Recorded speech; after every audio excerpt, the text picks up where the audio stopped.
All right, so you're in the thick of it. You're buying a house. Things are getting super exciting, and then bam, someone drops the A word, appraisal.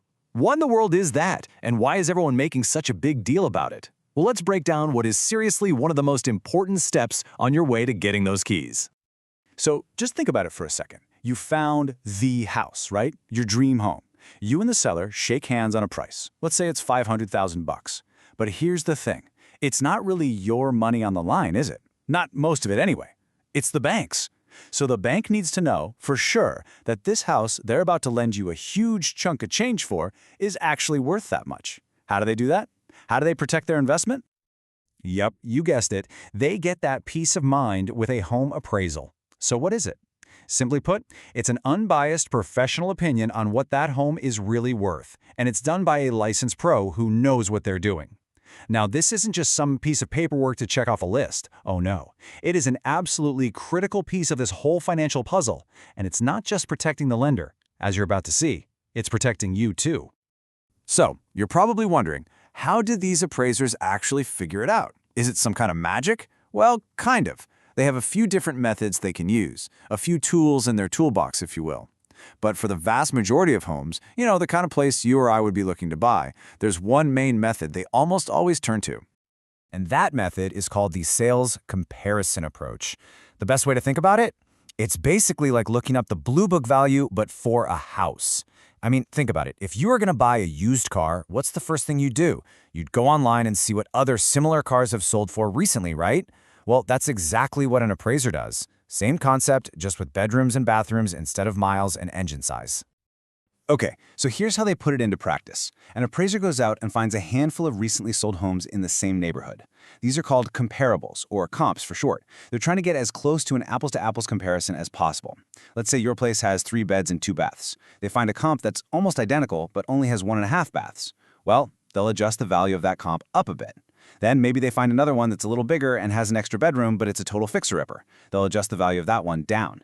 They do this over and over, tweaking for square footage, condition, upgrades, until they can zero in on a really solid, defensible value for the home you want to buy. But, not every property fits neatly into that box. What about an apartment building or a brand new custom-built house? For those more unique situations, the sales comparison approach just doesn't always work. That's when appraisers have to pull out a couple of other methods from their bag of tricks. First up is the income approach. This one is pretty much all about the money. It's used for investment properties, like a duplex or an office building. The appraiser is basically asking one simple question: how much income can this property generate? It's all about the potential cash flow.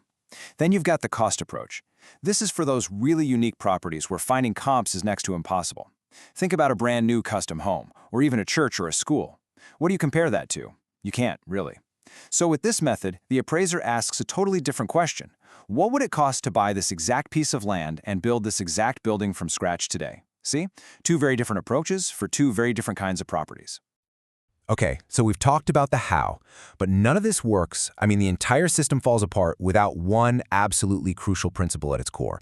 And that is, the appraiser has to be a completely neutral, totally unbiased guardian of the property's value.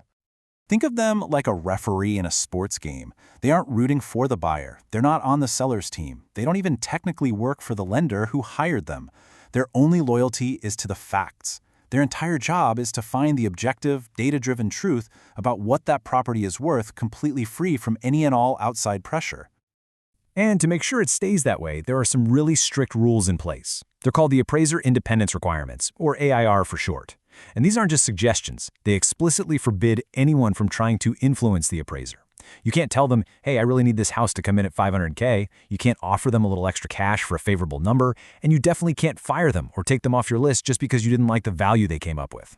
These rules really got beefed up after the 2008 housing crisis, and they exist for one reason: to make sure the final number is based on hard data, not on pressure.